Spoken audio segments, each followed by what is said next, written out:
Hello student, आपका मेरे इस चैनल पे स्वागत है। हम लोग प्रीवियस वीडियो में स्टैटिक्स पे कुछ रैंडम वेरिएबल, ठीक है ना, प्रोबेबिलिटी डेंसिटी फंक्शन पे कुछ 19 प्रॉब्लम किए थे। तो उस पर और भी प्रॉब्लम में होंगे, लेकिन कुछ आज हम लोग आपके डिस्क्रिप्टिव स्टैटिक्स में जो आपके सिलेबस पार्ट ए में है उसमें मेजर ऑफ सेंट्रल टेंडेंसी, ठीक है ना। तो मेजर ऑफ सेंट्रल टेंडेंसी पे आप कुछ प्रॉब्लम लाए हैं, उसको देखते हैं स्टूडेंट। मैं आई होप कि ये जो प्रॉब्लम मैं आपको एमसीक्यू कराने वाला और आंसर बताने वाला हूँ, हो सकता है कि एग्ज़ाम में फंसे, ज़रूर फंसेगा। लेकिन स्टूडेंट मैं बता दूँ, ये आपको मैं लेक्चर देने नहीं आ रहा हूँ।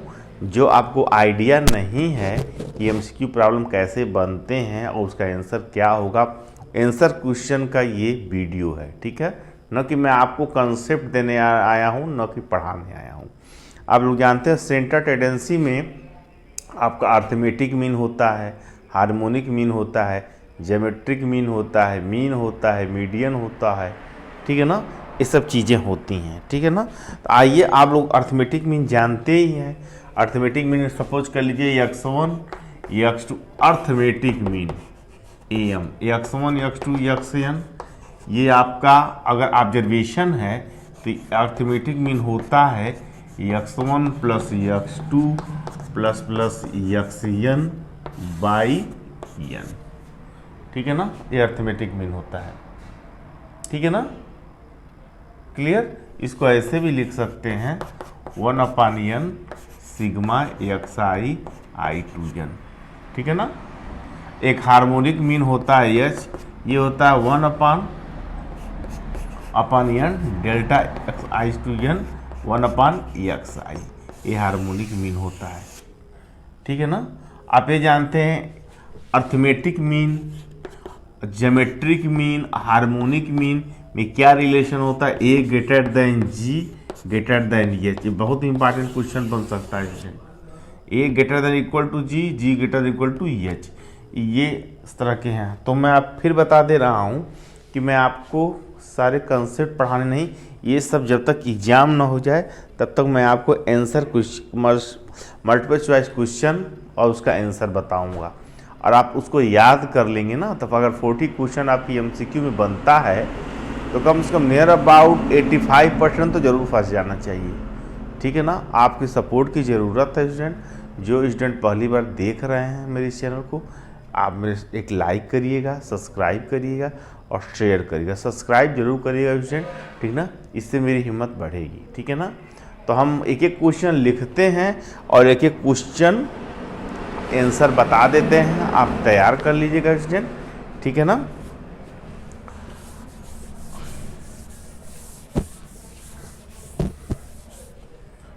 पहला क्वेश्चन है स्टूडेंट, पहला क्वेश्चन है, क्वेश्चन नंबर पहला है कि if mean of observation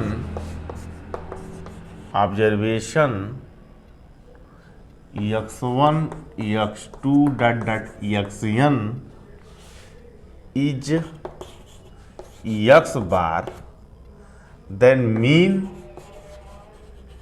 of observation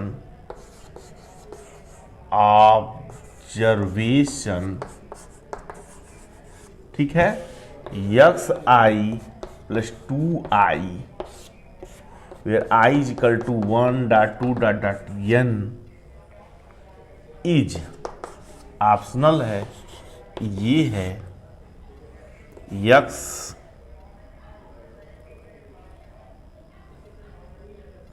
bar plus 2 b है, x बार प्लस 2n c है, x बार प्लस n प्लस 1 d है, x बार प्लस। स्टूडेंट देख लीजिए, ये आपके इसका क्या मीन होगा, इसमें कौन सा ऑप्शनल सही है स्टूडेंट। ठीक है स्टूडेंट, तो मैं आपको बता दूं, ये क्वेश्चन याद रखिए, आपको मैं थोड़ा सा हिंट दे रहा हूँ स्टूडेंट। आप जानते हैं X bar X one plus x two plus dot dot x n by n होता है। तो इससे आपका क्या निकलेगा, X one plus x two plus dot dot x n equal to n x bar होगा। ठीक है ना। अब इसका मीन निकालना है, तो इसमें भी एन ही नंबर है। तो सपोज करिए इसका मीन वाई बार है, तो इसका हो जाएगा x one plus two into one, X two plus two into two dot dot dot x n plus two into n by n. इसमें भी तो एन ही नंबर है ना, ये यक्स प्लस टू आई तो एक ही नंबर कहलाएंगे ना। जैसे यक्स वन है वैसे x one plus two one होगा, x two plus two two two होगा, इसी तरह होगा। ये टोटल एक ही ऑब्जर्वेशन है, सिंगल ऑब्जर्वेशन माना जाएगा। जब वैल्यू पुट करेंगे आई काउंटर तो अलग अलग ऑब्जर्वेशन बनेगा। तो ये होगा, आप यक्स वन एक साथ ले लेंगे तो ये हो जाएगा वाई, इसको एक साथ रख लेंगे तो ये हो जाएगा x one plus x two dot dot dot x n plus, ये अगर दो कॉमन ले लेंगे तो one plus two dot dot n upon n. Student आप यहाँ देख रहे हैं y बार इजकल टू, इसका वैल्यू आपको यहाँ निकालें एन यक्स बार प्लस ये टू, इसका हो जाएगा n plus one by two upon n. आप ये जानते हैं ये सिग्मा एन हो जाता है, ये one plus two plus three dot dot n sigma n, और इसकी value n plus one by two होती है, मालूम है आपको। तो ये आप इसे कट जाएगा तो ये हो जाएगा n x bar n plus one into n by n. एक एन से एन कैंसिल हो जाएगा तो आपका हो जाएगा X bar plus n plus one. ये हो जाएगा इसका स्टूडेंट। इस तरह के ये या इस तरह के प्रॉब्लम बन सकते, मैं ये नहीं कह रहा हूँ कि यही प्रॉब्लम जब फंस जाएगा, लेकिन इसी कंसेप्ट प्रॉब्लम दूसरे बन सकते हैं स्टूडेंट। तो आप कंसेप्ट समझे रहिएगा, ठीक है ना, जिससे आप एग्जाम में अच्छे से कर लेंगे। तो आपका ऑप्शनल सी सही है, यक्स बार एन, तो ये डी गलत है, बी गलत है, ये गलत है। आप क्वेश्चन अच्छे से स्टूडेंट लिख लीजिए, ये क्वेश्चन कहीं मिलेंगे नहीं, बहुत मैं मेहनत करके सब क्वेश्चन बनाया हूँ, ठीक है ना। क्वेश्चन अच्छे से लिख लीजिए, कोई दिक्कत हो कोई प्रॉब्लम हो तो हमसे पूछिए, कमेंट जरूर डालिए स्टूडेंट। आप कमेंट नहीं डाल रहे हैं, मेरे वीडियो को बहुत ही कम स्टूडेंट देख रहे हैं। ऑल इंडिया ये वीडियो है, चाहे गोरखपुर यूनिवर्सिटी हो, सिद्धार्थ यूनिवर्सिटी, चाहे इंडिया के उत्तर प्रदेश के बाहर का हो, इस सब के लिए है। आप अच्छे से नोट कर लीजिए। आते हैं सेकेंड क्वेश्चन। देखिए, इवेरिएट x express a linear combination of u and b form x equal to a you plus B B. तो mean of x bar, mean of इतना, तो आप जानते हैं यक्स अगर ए दिया है A you plus B B, तो मीन आपका direct A you plus B B होगा, डायरेक्ट है, लीनियर कॉम्बिनेशन है। इसे स्टूडेंट पास पहला ऑप्शनल करेक्ट है, ठीक है ना, पहला ऑप्शनल करेक्ट है। क्लियर स्टूडेंट, पहला ऑप्शनल करेक्ट है।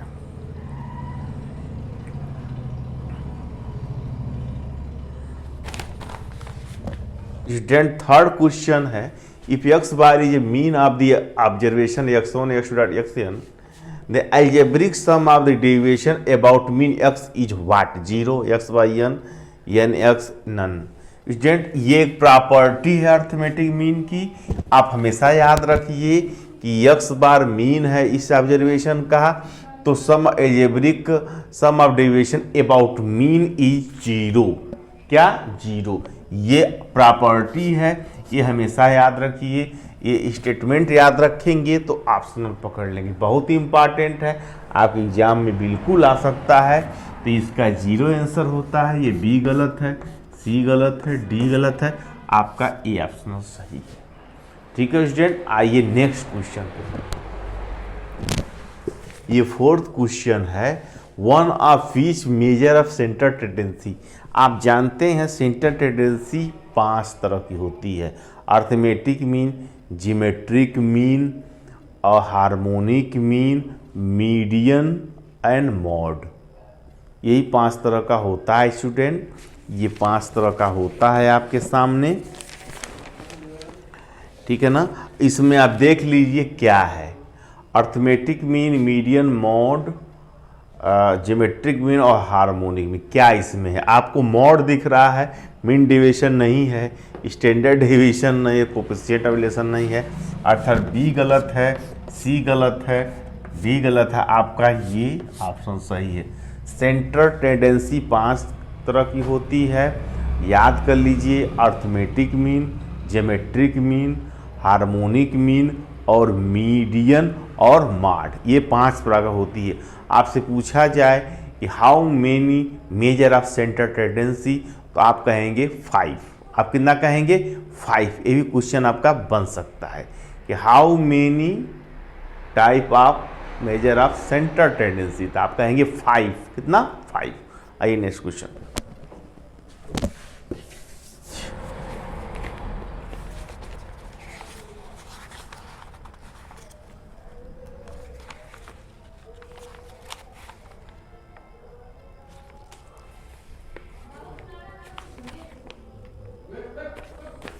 हाँ स्टूडेंट, देखिए ये पूछ रहा है question 5, the most stable measure of the central tendency. याद है, जो सबसे बड़ा स्टेबल है, ठीक, अस्थाई है, the most stable measure of central tendency. इसमें दिया है mean, median, mode, none of these. इस सबसे ज़्यादा मोस्ट स्टेबल टेंडेंसी याद रख लीजिए स्टूडेंट, सेंट्रल टेंडेंसी में मीन होता है।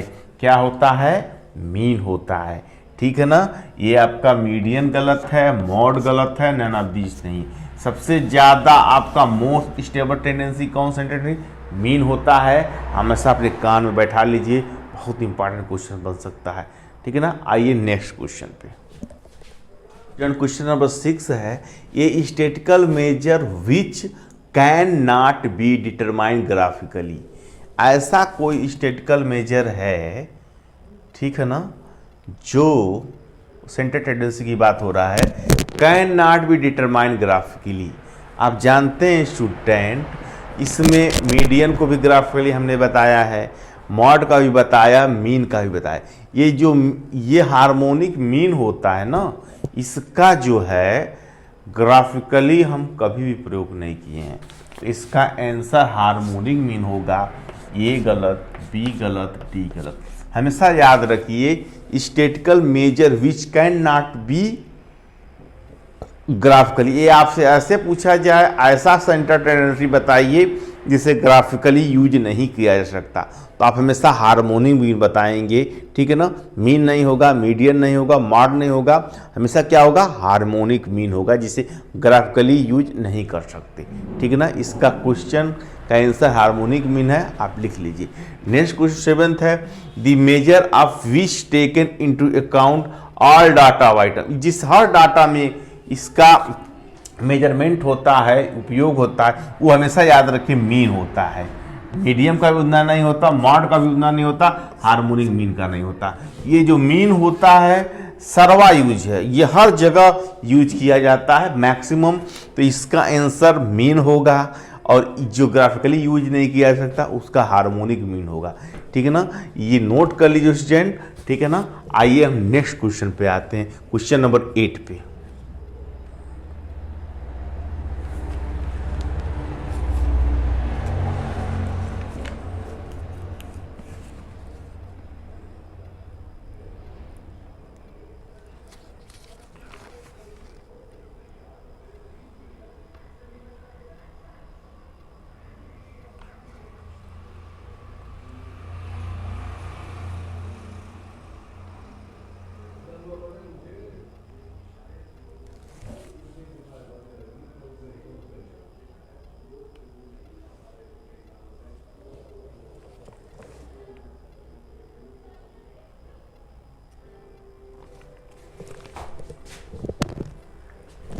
आपका क्वेश्चन नंबर 8 है, एन ओ गिव, ठीक है ना। एन ओ गिव जानते होंगे, यूज टू डिटरमाइन, किसमें यूज किया जाता है निकालने के लिए?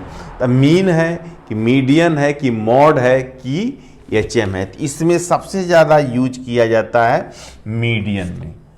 ए नहीं है, सी नहीं है, डी नहीं। आप इस तरह के क्वेश्चन आंसर को याद कर लीजिए, मेमोराइज कर लीजिए कि ओ गिव यूज किया जाता है, यूज टू डिटरमाइन, ठीक है, निकालने में किसमें यूज किया जाता है, तो आंसर होगा ogive median. Ogive के लिए मीडियन, ना मीन होगा, ना हार्मोनिक मीन होगा, ना मॉड होगा, इसके ओ गिव के लिए क्या होगा, मीडियन होगा। अच्छे से याद कर लीजिए, ये बहुत ज्यादा पूछा जाता है स्टूडेंट, ठीक है ना। नेक्स्ट, हाँ स्टूडेंट, नेक्स्ट क्वेश्चन है 9th वाला कि जीएम मतलब geometric mean of the series इतना इज व्हाट। आप पढ़े ही होंगे कि ज्योमेट्रिक मीन, सपोज के ऑब्जर्वेशन आपका x1 x2 dot dot xn है, तो ज्योमेट्रिक मीन होता है जितने नंबर हैं n है, तो g इक्वल टू होता है x1 into x2 dot dot x3 dot dot xn में पावर 1/n, यही ज्योमेट्रिक मीन होता है।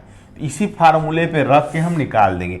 x1 1 है, x2 2 है, x3 4 है, ये से 8 है, ठीक है ना। तो इस तरह हम निकाल देंगे तो ये हो जाएगा 1 into 2 into 4 into 8 into 16 direct 2 to power 1/n, ठीक है स्टूडेंट। तो इसको हम पावर में कर देंगे, इसको मैं यहाँ लिखता हूँ, इसको मैं यहाँ लिखता हूँ स्टूडेंट। तो ये हो जाएगा 1 इंटू 2 टू पावर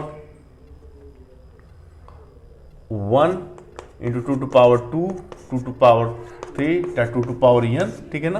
तो ये हो जाएगा आपका, ये हो जाएगा 2 to power 1 2 3 dot dot dot n पे पावर 1/n, और ये हो जाएगा 1/n, ठीक है। तो ये हो जाएगा इसका समेशन n प्लस 1/2 पे पावर 1/n, n से n कैंसिल हो जाएगा स्टूडेंट, तो 2 to power n plus 1/2, 2 to power n plus 1/2, ये आपका क्या होगा, यही आंसर होगा, ठीक है ना। यही आपका आंसर पहला होगा, ठीक है स्टूडेंट। आप ज्योमेट्रिक मीन का फार्मूला ये जानते हैं, इसी से आपका आंसर होगा स्टूडेंट, ठीक है ना। आइए नेक्स्ट क्वेश्चन पर। ये नहीं, इसी तरह प्रॉब्लम आपके आ सकते हैं स्टूडेंट, आपको घबराने की कोई ज़रूरत नहीं है, अच्छे से मेहनत करिए। अभी मैं आपको 31 के मॉर्निंग तक वीडियो डालूंगा, दोपहर के बाद परीक्षा होगी, तो आपको बहुत हेल्प मिलेगा। बस मेरे चैनल को अधिक से अधिक सब्सक्राइब, शेयर और लाइक करिए। Sum of square of deviation of a set of value is minimum when taken about, पहला है एम, दूसरा है जीएम, तीसरा है एचएम, चौथा है मीडियम। हाँ स्टूडेंट, ये 10th क्वेश्चन है आपका कि sum of the square of the deviation of the set of value is minimum when taken about. ये भी प्रॉपर्टी अर्थमेटिक मीन का, इसका आंसर अर्थमेटिक मीन होता है। ये गलत, ये गलत, ये गलत। जो प्रीवियस हम क्वेश्चन कराए हैं वो और ये, ठीक है ना स्टूडेंट। ये आपका दोनों प्रॉपर्टी, इसका आंसर अर्थमेटिक मीन होगा। स्टूडेंट आज के लिए 10 क्वेश्चन काफ़ी है, हम लोग नेक्स्ट क्वेश्चन में फिर कुछ लाएंगे इम्पॉर्टेंट क्वेश्चन स्टूडेंट, ठीक है, जो आपके एग्जाम पॉइंट ऑफ व्यू से बहुत ही इम्पॉर्टेंट होगा स्टूडेंट। एक और बात स्टूडेंट, जो हमारा प्रीवियस वीडियो अब नहीं देखे हैं तो डिस्क्रिप्शन में जाके आप देख लीजिए, जो प्रीवियस वीडियो स्टेटस का बना हुआ है, व्हाट्सअप लिंक है, ऐड हो लीजिए, ठीक है ना। और जो चैनल से पहली बार आए हैं वो अधिक से अधिक शेयर, लाइक और सब्सक्राइब जरूर करें। जब तक आप लाइक नहीं करेंगे तब तक मुझे हिम्मत नहीं मिलेगा विषय। मैं चाहता हूँ अपने आप क्लास में अच्छा से अच्छा नंबर पाएँ, यही मेरा होप है। इसी उम्मीद के साथ फिर हम लोग मिलते हैं बहुत ही जल्दी नेक्स्ट वीडियो में। Thank you.